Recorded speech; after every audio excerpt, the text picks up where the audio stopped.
भारतीय धर्म ग्रंथों में अजामिल मोक्ष कथा एक अत्यंत धार्मिक, शिक्षाप्रद और आशा से भरी कथा है। यह कथा यह सिद्ध करती है कि मनुष्य चाहे कितना ही पतन क्यों न कर जाए, यदि उसके जीवन में ईश्वर के नाम का स्मरण सच्चे भाव से हो जाए तो मोक्ष का द्वार खुल सकता है। यह कथा विशेष रूप से भागवत पुराण के 6वें स्कंद में वर्णित है और भक्ति, करुणा तथा ईश्वर की असीम अनुकंपा का सजीव उदाहरण प्रस्तुत करती है। बहुत प्राचीन समय की बात है। काशी के निकट एक नगर में अजामिल नाम का एक ब्राह्मण रहता था। उसका जन्म एक संस्कारी, धर्मनिष्ठ और वेदों के ज्ञाता परिवार में हुआ था।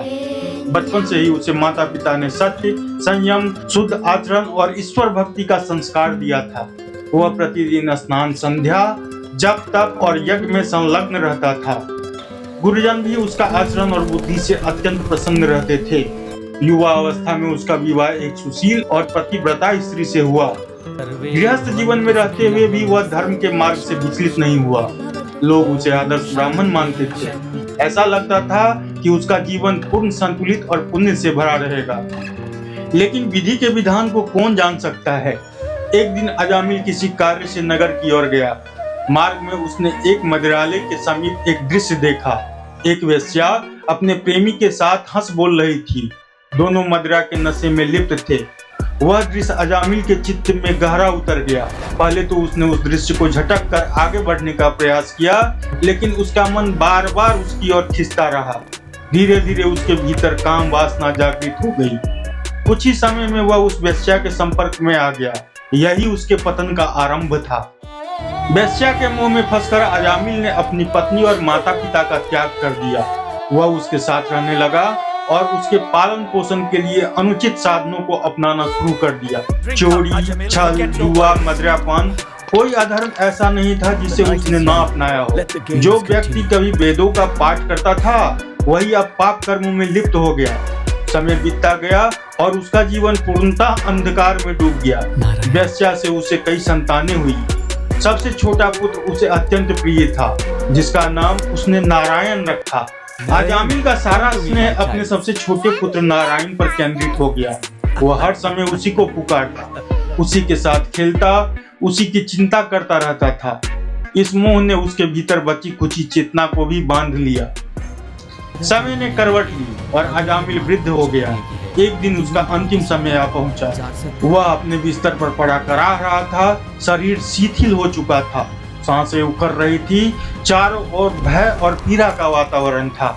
जैसे ही अजामिल के प्राण निकलने लगे, भयानक स्वरूप वाले यमदूत वहां प्रकट हुए।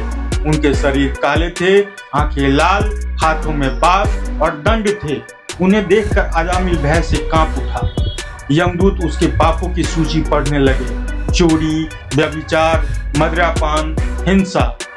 अजामिल भयभीत होकर इधर उधर देखने लगा। उसी क्षण उसे अपना पुत्र नारायण दिखाई दिया। मृत्यु के भय से पुत्र मुंह में डूबा अजामिल पूरी शक्ति से चिल्लाया, नारायण नारायण। उसने यह नाम अपने पुत्र को बुलाने के लिए लिया था, न कि भगवान विष्णु को स्मरण करने के लिए।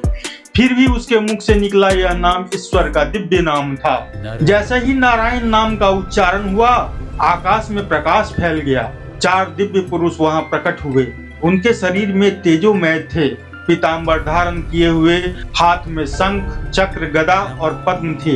ये थे भगवान विष्णु के दूत। उन्होंने यमदूत को रोक दिया। दोनों के बीच संवाद हुआ। विष्णु दूतों ने कहा, जिसने जीवन में एक बार भी हरि नाम का उच्चारण कर लिया, उसे यमदूत स्पर्श नहीं कर सकते। विष्णु दूतों ने समझाया कि हरि नाम सभी पापों को नष्ट कर देता है। चाहे अज्ञानवश, उपहास में, भय या संकेत मात्र से लिया गया नाम भी मोक्ष का कारक बन सकता है। यमदूत इस तर्क से स्तब्ध रह गए। उन्होंने अजामिल को छोड़ दिया और यमराज के पास जाकर संपूर्ण वृतांत सुनाया। यमदूतों के चले जाने के बाद अजामिल की आंखें खुल गई। वह जीवित था।